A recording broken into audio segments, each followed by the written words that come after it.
Protests from Parliament to the streets of Islamabad in Pakistan.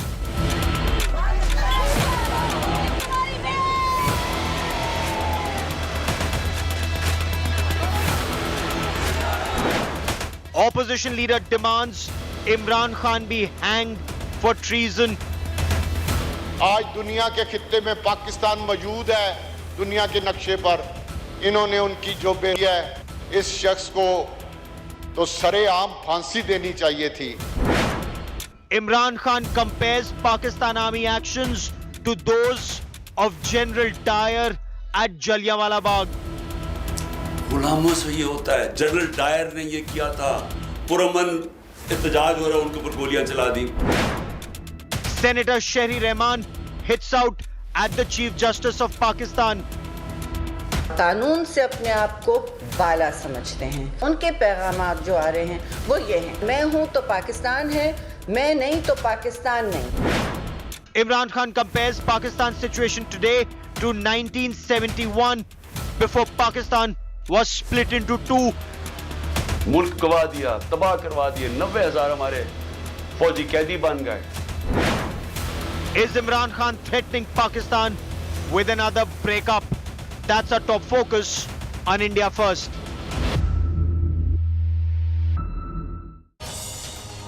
The Pakistan National Assembly today passed a resolution to remove Justice Umar Atta Bandyal as the Chief Justice of Pakistan. From Maryam Nawaz to Bilawal Bhutto Zardari to Khwaja Asif, leaders of the 13-member ruling PDM have trained their guns at the senior judiciary, at the top judiciary of Pakistan, accusing top judges of acting in a blatantly partisan manner to benefit Imran Khan. More shocking details are also tumbling out of Pakistan's dirty closet. The protesters targeted the Punjab Regimental Centre, Pakistan Army's Punjab Regimental Centre at Mardan. They also destroyed the statue of Pakistan's war hero, Captain Karnal Sher. I'm Gaurav Sawant. We'll get you all details of Pakistan being in tailspin. But as always, let's get started with the headlines at 10. Siddaramaiah emerges as a clear frontrunner in the Karnataka Chief Minister's race after majority MLAs back him. DK Shivakumar flexes his muscle, says a single man with courage has the majority.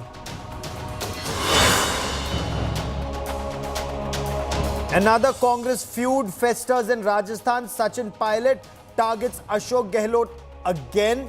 Tells India Today Chief Minister Gehlot a hand in glove with the BJP. After Congress's Karnataka victory, Mamata Banerjee clears stand on Congress for 2024 battle, says ready to support the party in the region if the Congress is strong.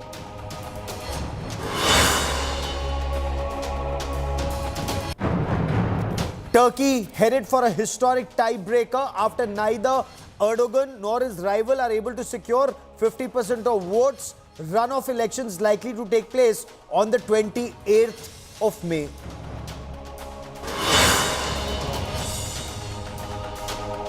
Inflation moderates in India ahead of monsoons. Wholesale price index falls to a 3-year low, clocks in a minus 0.92% in April. Big question is how the RBI Governor Shaktikanta Das will shape his monetary policy.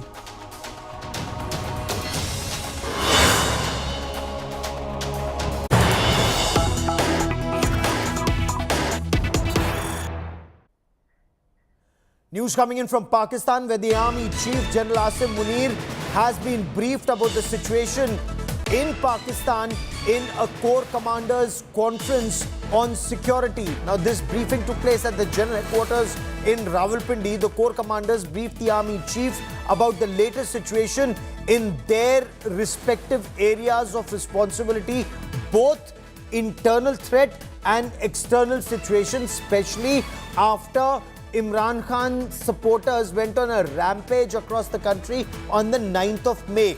The army is very worried. The information that's filtering out of this Corps Commanders Conference, that the army has expressed concerns about alleged foreign funding of the anti-establishment and anti-army propaganda that is taking place in Pakistan. in this meeting, it has also been decided that all the rioters, the arsonists, the looters responsible for the attacks on military installations will not only be arrested, but they will be tried under anti-terror laws of Pakistan. But in some instances where the Corps Commander's residence, for example, when that was set on fire, or GHQ, General Headquarters in Rawalpindi, or the ISI headquarters at Apara, or the Punjab Regimental Centre, or the Pakistan Air Force Base, one at Mianwali, the other at Mardan, cases are also expected to be registered under the Pakistan Army Act. It's a very serious situation in Pakistan, and I quickly want to cut across to Islamabad and bring in India Today's Hamza Amir for more on this story. Hamza, bring us the latest. What all have you been able to gather from this Corps Commanders meeting and the decision taken? Well, Gaurav, a day before the high-level National Security Committee meeting has been called in by the government. Tomorrow, Army's Corps Commanders Conference was held. A very brief security briefing was given to the Army Chief, and after that, it was concluded that there will be zero tolerance shown to the people who tried to or went into on an assault on Army installations and state institutions. They said that they showed restraint earlier, but now there will be no restraint shown as such. They will be responded to accordingly.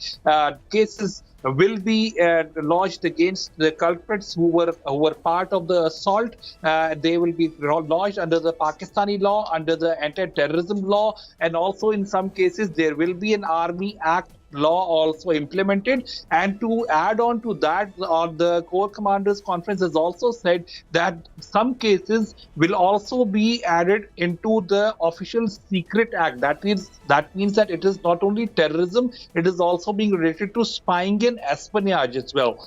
They also said that a foreign-sponsored campaign, and which was instigated locally, was done only with an aim to actually create a breach between the people and the establishment of the army itself. And they said that this will not be allowed to happen again. And they also urged that a consensus should be developed as far as the situation in the country is concerned. However, all of those people who were part... Given this fight that's happening, and it's an all-out fight because Imran Khan wants his supporters to continue with their agitation, to continue with their protests. We have a power-packed panel joining us from Pakistan. Hamza, stay with me. I have Arzu Kazmi and Alia Shah, two journalists who join us from Pakistan. Sushant Sareen is a senior fellow at the Observer Research Foundation. He joins us from the national capital. But Arzu, there was a Supreme Court order that said that civilians cannot be tried under Pakistan Army Act. But given what is happening in this Corps Commanders Conference, has the army also decided to challenge the supremacy of the Supreme Court of Pakistan? I think so, because still army feels that it's the most powerful institution in Pakistan. But one thing, Gaurav, I want to mention here is very interestingly today, the president of Balochistan National Party, Sardar Akhtar Mengal, said in assembly today, you can find out that video also, the clip of him, that he said that Pakistan needs to, they want at least 50 politicians, 50 judges, and also 50 generals. He want them to hang, and he proposed it in the National Assembly that if we want to establish a better Pakistan, or if we want something like कि पाकिस्तान की problems को solve करना है, तो he proposed 50 generals, remember 50 generals, army generals, 50 judges and 50 politicians to be hanged publicly. But my question is, who will make the list and who will decide कि किसको जो है वो लटकाना है? So this is the main thing which is said. नहीं, लेकिन ये क्या पाकिस्तान में अब ऑल आउट लड़ाई हो गई है? मतलब एक लड़ाई आर्मी और सुप्रीम कोर्ट की, एक लड़ाई 13 मेंबर पीडीएम और सुप्रीम कोर्ट की, दूसरी Imran Khan defended bye supreme court and government defended bye army. क्या ये अब बैटल लाइंस बिल्कुल लड़ाई के मैदान पर आ गए? आलिया भी हमारे साथ है. Alia Shah, army is going after Imran Khan and his supporters, ये बोल के कि पाकिस्तान आर्मी एक्ट के तहत हम कार्रवाई करेंगे प्रोटेस्टर्स पर, तो क्या ये इमरान खान और इमरान खान के सपोर्टर्स को जेल में डालने की तैयारी हो गई है? Thank you so much, Gaurav ji, for inviting me in your show.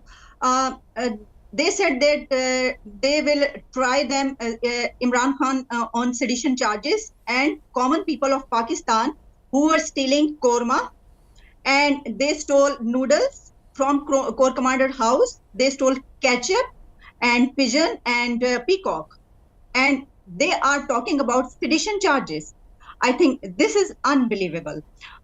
This is total chaos here in Pakistan, as Imran Khan accused not only ruling elite, PDM, Nawaz Sharif, because he said this is London plan. I think this now at this moment, this fight is between two mighty powers.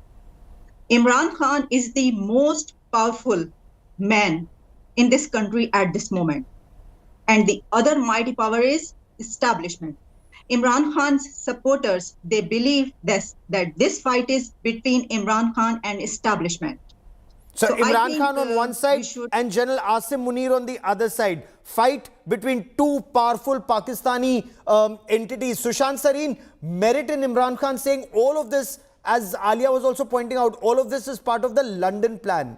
Jail Imran Khan supporters, prevent them from contesting elections. But Sushant Sareen, is the Pakistan army also challenging the Chief Justice of Pakistan and the Supreme Court of Pakistan?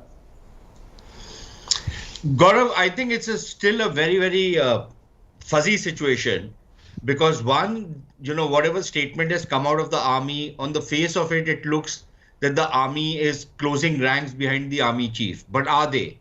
And I think the proof of the pudding will be in the eating.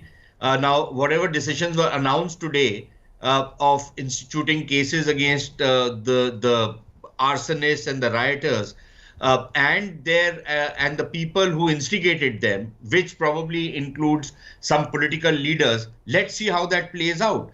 Let's see what the judges do in that particular case. Will the judges intervene and take over the cases, or rule those as illegal, or will they allow the army to get away with it? Within the army, will there be a reaction? Will there not be a reaction? So I don't think we know. On what Arzu Kazmi was saying about Akhtar Mengal's statement today, I think that's great progress made in Pakistan, because a couple of years back, one of Imran Khan's chamchas, Faisal Wada, had come on television and said, if you hang 5,000 people in Pakistan, this country will become the land of milk and honey. Today, the number has come down to about 150 to 200. So I guess that's progress. You don't need to carry out a genocide in Pakistan to improve the country. But clearly, when you run out of ideas, you talk about hanging people from the lamppost and in public. Okay. And clearly, Pakistanis have run out of ideas. The judiciary has walked back a little bit, tried to create some space, but I don't think that's going to convince anybody. Maulana Fazlur Rahman invaded the Supreme Court and yet has pulled back.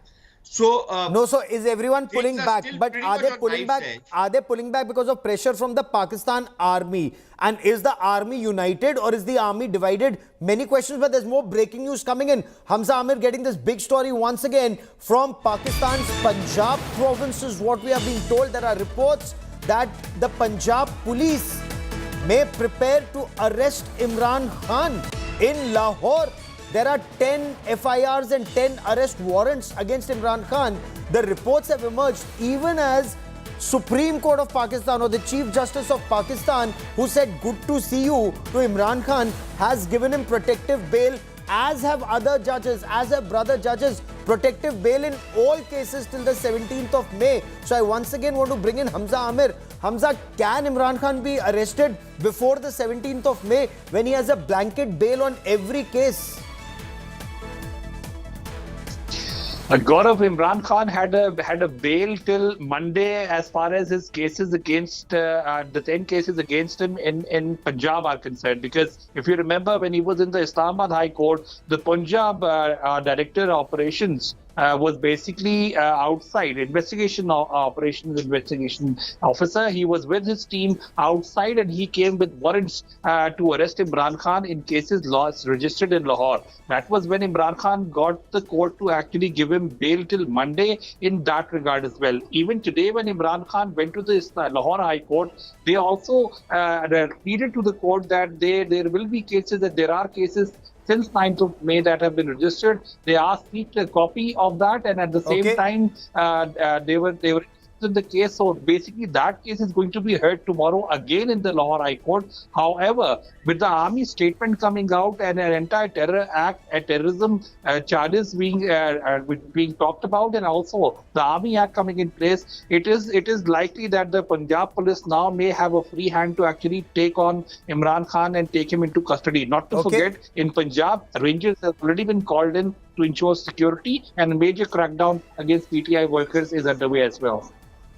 Okay, now I want to listen to Imran Khan, because Imran Khan is clearly on the war path. He's hit out at the Pakistan army, and he's hitting at the Pakistan army where it hurts the most. Imran Khan is reminding the Pakistan army of the 1971 war defeat, when more than 90,000 Pakistan army personnel were taken prisoners of war and Pakistan was split into two. He said Mujibur Rahman was denied the mandate despite having won elections. Imran Khan believes the situation in Pakistan today is similar to 1971 and he's being denied the right to rule Pakistan. The question is Imran Khan actually threatening the Pakistan army with another split? Listen into Imran Khan. मैं आज फिर से याद कराना चाहता हूं east Pakistan का। मेरी जिंदगी में हुआ ईस्ट पाकिस्तान। मार्च 1971 के अंदर मैं वहां मैच खेलने गया था ईस्ट पाकिस्तान की अंडर 19 के खिलाफ। हमारा जो जहाज वापस आया था वो आखिरी जहाज था। मुझे अभी भी याद है कि कितनी नफरत हो गई थी पाकिस्तान के खिलाफ। फेसबुक, ट्विटर, यूट्यूब सब बंद कर दिया। मुल्क को कितना नुकसान हुआ सिर्फ इसलिए कि जनाब इमरान खान को पकड़ना था, तो वो रिएक्शन इन्होंने नहीं दिखाना था कि उसका रिएक्शन क्या है। आज हमें समझना चाहिए कि ईस्ट पाकिस्तान के लोगों से इतना बड़ा जुल्म हुआ। उनकी जो पार्टी इलेक्शन जीती है, जिसको प्राइम मिनिस्टर बनना चाहिए था, उसके खिलाफ मिलिट्री एक्शन कर दिया, मुल्क गवा दिया, तबाह करवा दिए। 90,000 हमारे फौजी कैदी बन गए। बंद कमरों में फैसले होते हैं, छोटे से थोड़े से लोग बैठ जाते हैं जिनको पता ही नहीं बाकी दुनिया कैसे चलती है, वहां बैठ के फैसले कर लेते हैं। क्या उन फैसलों का नुकसान होता है वो भी नहीं पता चलने देते। 25 साल के बाद हिंदुस्तान में शाया होती है। मुल्क कैसे नहीं चलते। And Pakistan Muslim League Nawaz leader Maryam Nawaz has come out all guns blazing, not just against Imran Khan, but she's actually targeted the Chief Justice of Pakistan, accusing Justice Umarata Bandial of tarnishing the reputation and the image of the Supreme Court of Pakistan. She was addressing the cadre and supporters of the 13-member Pakistan People's Democratic Movement. Maryam Nawaz accused the Chief Justice of Pakistan of being subservient to Imran Khan. Listen in.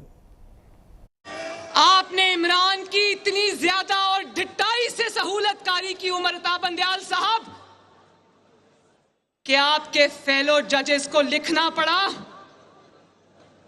कि आप जज नहीं है, you are politician in robes. यानी कि काले जो gown आप पहनते हो उसमें छुपे हुए आप एक सियासतदान हैं। आपके ब्रदर जजेस जो आइन और कानून का पास रखने वाले जजेस हैं, उन्होंने कहा कि आपने अपनी कुर्सी और इख्तियार का गलत इस्तेमाल किया। आपने सुओ मोटो के इख्तियार का गलत इस्तेमाल किया। आपने पूरे सुप्रीम कोर्ट को वन मैन शो बना दिया। क्या बना दिया?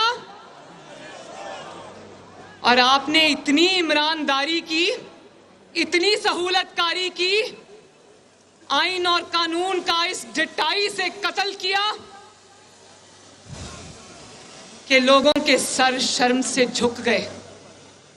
पहली बार आपकी इस ईमानदारी की वजह से पहली बार सुप्रीम कोर्ट जैसी मुकद्दस अदालत में, सुप्रीम कोर्ट के अंदर इस वक्त बगावत की सी सूरत हाल का सामना है। जजेस एक दूसरे के खिलाफ फैसले दे रहे हैं। हमने क्या फैसला मानना है, पहले तो आपके साथी जजेस आपके फैसले नहीं मान रहे। आरजू काजमी, एक तरफ बोला जा रहा है, एक लीडर ऑफ ऑपोजिशन बोल रहे हैं कि इमरान खान को फांसी दे दी जाए, एक बोल रहे हैं कि चीफ जस्टिस बंडियाल को हटा दिया जाए, इंपीच कर दिया जाए, एक कमिटी बने। तो क्या ये जो 13 मेंबर पीडीएम है उन्होंने डिसाइड कर लिया है remove justice Bandial, and can they do it? Can he actually be removed? No, I think they will try their best to remove him, but I'm not sure they will succeed or not. But here I want to say that Imran Khan is a product of establishment. और उन्होंने जो एक achievement की है इमरान खान ने, वो ये कि उन्होंने स्प्लिट कर दिया है between these agencies and army. और एक हिस्सा जो है वो इमरान खान को सपोर्ट कर रहा है, the others are not supporting Imran Khan. But Imran Khan is life is just like stepney जो गाड़ी की होती है ना, एक एक्स्ट्रा टायर जो रखा जाता है, उसकी तरह से इमरान खान की लाइफ हो गई है। And establishment and agencies and army will use him again when they need it. नहीं, लेकिन आलिया तो कह रही है कि इमरान खान आज पाकिस्तान में सबसे ज्यादा ताकतवर आदमी है। कहा यह जा रहा है कि ये आर्मी से ज्यादा ताकतवर हो गए, एस्टैब्लिशमेंट से ज्यादा ताकतवर हो गए।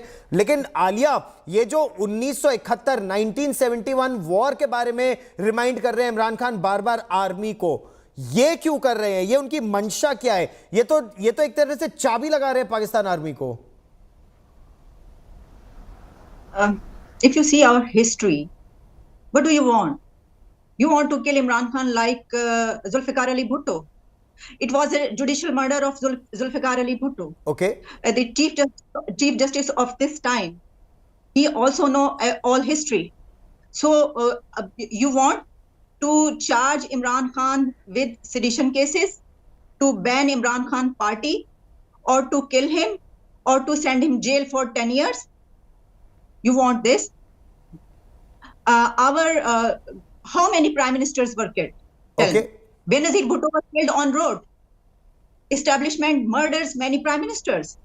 Everybody knows this. Is Imran Khan trying to insulate himself? Sushant Sareen, 1971 war reference reminding Pakistan Army about 90,000 plus prisoners of war. Imran Khan is very clearly burning our bridges, not just with General Asim Munir, but also with the army itself, Sushant Sareen. Absolutely, Gaurav. I think, and he's doing it deliberately. I think it's very clear to me, at least, that Imran is daring the army. Can you do anything to me, or you can't? And if you can't, then I am the one who's going to do a taণ্ডava on top of your heads. Where I disagree with Alia is, you can say that, well, you killed Zulfikar Ali Bhutto, it was a judicial assassination. Yes, but would General Zia be safer with Bhutto in his grave, or would he be safer if Bhutto was alive? And I think that is the question before even General Asim Munir right now, or for that matter in front of the PDM, that if you get rid of Imran Khan, would you be better off like that, or would you be better off that you send him in exile or put him in jail and he comes back, he resurrects himself after 2 years, 3 years, and knowing his vindictiveness, he will exact retribution on everybody. Do they want that? I think the answer is very clear. So I'm not very sanguine about the prospects of Imran Khan. But is there a time frame also? Is there a time frame, Arzu Kazmi? तो क्या ये तय है जिस तरह से Imran Khan, the way he's abusing the Pakistan army, the way he's abusing the chief, is the Pakistan army divided? Like the Lahore Corps commander, many people say was very close to Imran Khan. Many people also say that he was very close to Chief Justice Bandial. Is the Pakistan army divided, or will the Pakistan army, after this Corps commanders conference, is it clear the army is together, Imran Khan is seen as the enemy? No, I think everybody knows, everybody can understand that army is divided, the agencies are divided. This is the main reason that Imran Khan can say anything and nobody harm him, nobody arrest him, nothing happened to him. This is the main reason that agencies, even the judges are giving all the decisions in favor of Imran Khan. So you can understand that anyway Imran Khan is very ladla, as the other political parties says कि Imran Khan बड़े लाडले हैं, उनको छोड़ दिया जाता है. Otherwise in Pakistan nobody can say anything to judges or to army, और उसके बाद software update होता है, everybody knows it. So naturally this is very common that everybody knows that Imran Khan is very ladla and Imran Khan is getting favor because of this division in the army. Imran Khan का software update होगा या इमरान खान ने army का software update कर दिया है through May 9th protests? Ji, Gaurav ji, let me take 1 minute. What is happening? We are talking about judiciary. What is happening now? This is nothing new in Pakistan. We still remember the audio of Justice Naseem. Saqib Nasar and yeah. And no, if you go beyond that, in 90s decade, politicians uses courts. So this is nothing new.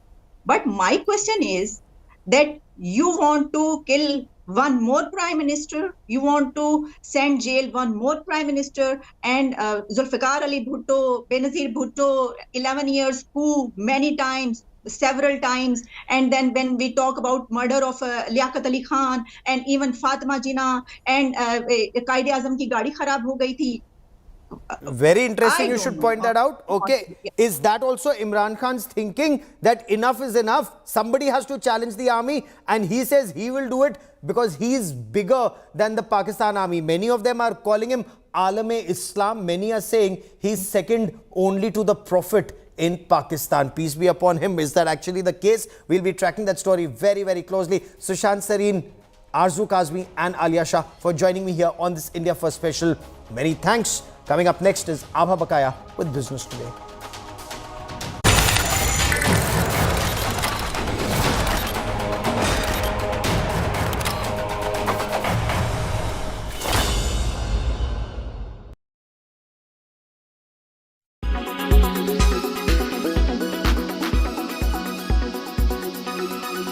DK Shivkumar may be trying to get the Voka Liga Seer's support as well. What does it mean for both DK Shivkumar and Siddaramaiah? Let's break down for you about what are the strengths and weaknesses. Now, for DKS, he belongs to the influential Voka Liga community, thereby a seer coming to his support. For Siddaramaiah, the strength is that he's also from the Kuruba community. So there is going to be that caste angle, group angle, community angle that is going to be at play here.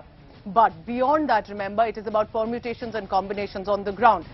DK Shivkumar seen as resourceful. While he's called the muscle man, he's also called as Chanakya, as troubleshooter for the Congress party, the one who gets things done. Did he get the elections done in many ways for the Congress party? But for Siddaramaiah, he's one of the only two chief ministers who's completed a term. He has that experience of running a full-fledged government, and that experience could come in handy for the Congress party in the southern state of Karnataka. Now, DK Shivkumar, remember, has been facing inquiries lately. He had received summons from the Enforcement Directorate and there are serious charges of money laundering on him, all of that. These are corruption cases which are currently on. However, for Siddaramaiah, it is the age factor that's going to be a problem. In his mid-70s, he may be a chief minister already, but he's not a Yuva Neta, and could DK Shivkumar at 61 get that opportunity? But DK Shivkumar's weakness is popularity confined relatively to urban areas. He started with the Tipu Jayanti, seen as an appeaser. Siddaramaiah has often been targeted by the BJP as someone who goes out to appease the Muslim community specifically, and that's what they tried to target him during the elections as well.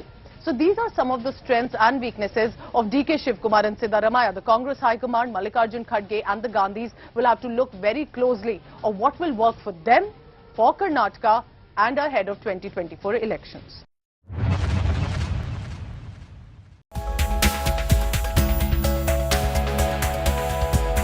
Heat waves create ideal conditions for hypothermia.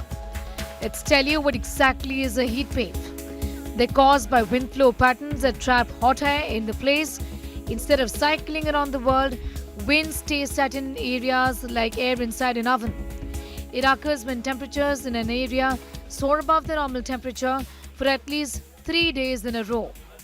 So heat waves are the temperature changes that occurs because of the environmental changes, and as we know, the lot of trees are getting cut and there are so many environmental damages which are occurring, and there is global warming. So as the years are going by, the heat waves are increasing. Heat waves are something which has to be taken on a geopolitical levels to be controlled, because we have to take care of nature in that. But if there are warnings of the heat wave, one can be careful. While it is generally advised that one should not step out between 10 a.m. to 5 p.m. during heat wave conditions, what can those people do who simply have to step out? Colors play a major role during all seasons on the earth, but maximum role is played when the sun beats the pulp out of us. To stay stylish in summer color clothes and to beat the heat, wear white or light colored clothes, preferably cotton or linen, which are airy and breezy, because it absorbs very little sun's heat and keeps our body cool. So before you step out in the sun next time, remember to wear light and airy clothes.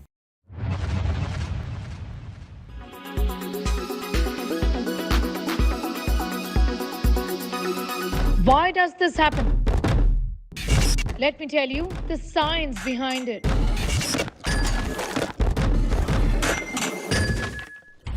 For more informative videos like this, keep watching India Today News Mo.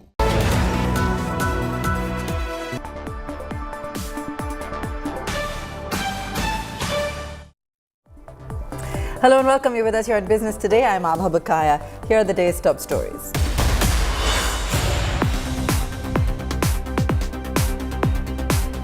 Sensex and Nifty rise to 5-month highs even as the Bank Nifty hits a new record.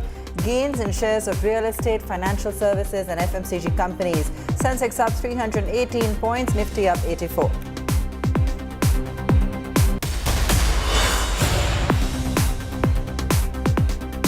Bombay Stock Exchange takes the battle to volumes to NSE. Relaunches Sensex and BankX derivatives to challenge NSE's monopoly. Changes the date of weekly expiry and lot sizes to help trade.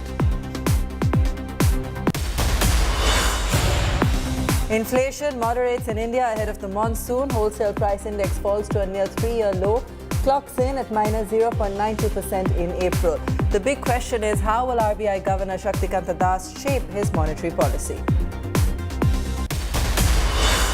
Supreme Court adjourns its order on SEBI plea seeking more time for the Adani probe. Capital markets regulator tells the court the Adani group was not under investigation before the Hindenburg report. Says premature conclusion into the probe will not serve interest of justice. Now track your stolen or lost mobile phone. Government site with an all-new tracking system to go live this week. System will also prevent cloning of mobile phones. Equity markets extended their climb for a second straight session today, led by gains across the board in banks, financials, automobile, realty and consumer stocks. Investor sentiment got a boost due to strong fourth quarter earnings and easing consumer inflation data. The 30-share BSE Sensex pack jumped 318 points, while the broader NSE Nifty index moved 84 points to settle at 18,399. Both are at a 5-month high. The top index gainers today: Hero MotoCorp, Tata Motors, ITC, Tech Mahindra and Hindalco. Leading the losers pack were Adani Enterprises, Cipla, BPCL, Grasim and Divi's Labs. India Today Group's global business editor Udayan Mukherjee spoke with market guru and CEO of Avendus Capital, Andrew Holland, about the current optimism on Dalal Street. Here's an excerpt. What's the general mood on emerging markets you sense, Andrew? Because, there's been a very good comeback with FII flows into India. I hear that it's reflected in other regions as well. Do you think this was just an unwinding of the very, very tactically underweight position earlier, or is it something more than that? So we spoke about this last time in terms of, the kind of thinking towards emerging markets. So it all boiled around when the Fed would go on hold. And the critical factors for us was two, actually. One is unintended consequences of higher interest rates, which we've seen through the banking system in the US in regional banks. And two would be, heading towards recession, which even the Federal Reserve chairman is now saying that that's the likelihood. So all of that means that the Fed has now gone on hold in our view, and will reduce interest rates by the back end of the year. Now, for Asia in particular, in emerging markets, obviously, if you take into account that slowing down of the economy very sharply, it would probably mean that oil and commodity prices will fall, which gives the Asian emerging markets, in particular India, the opportunity to kind of reduce rates even before the Fed does. So I would expect the RBI should, I'm not saying it will, but they have the ability to reduce interest rates by 25 basis points in October of this year. So when investors look through this and say, okay, we know we're going to recession, but we'll look through the recovery because interest rates will fall, emerging markets is still where you're getting growth, so we want to go there. And initially we'll look at those exporting countries like China, Korea, Taiwan as the initial phase of putting money into the markets. And India comes in the second half of the year, i.e. from October onwards, as that acceleration of our GDP growth and earnings start to happen as well. So I think that's why we're seeing flows. It's coming into emerging markets. We're getting some share, but it's not to the full extent that I would expect, which will happen in the second half of 2023-24. The last few discussions we've had, Andrew, we've spoken justifiably about the global risks, because these risks now seem to be global in nature more than India specific. But as we get to the end of the year, with the period that you're talking about, October, November, we get into election season in India as well.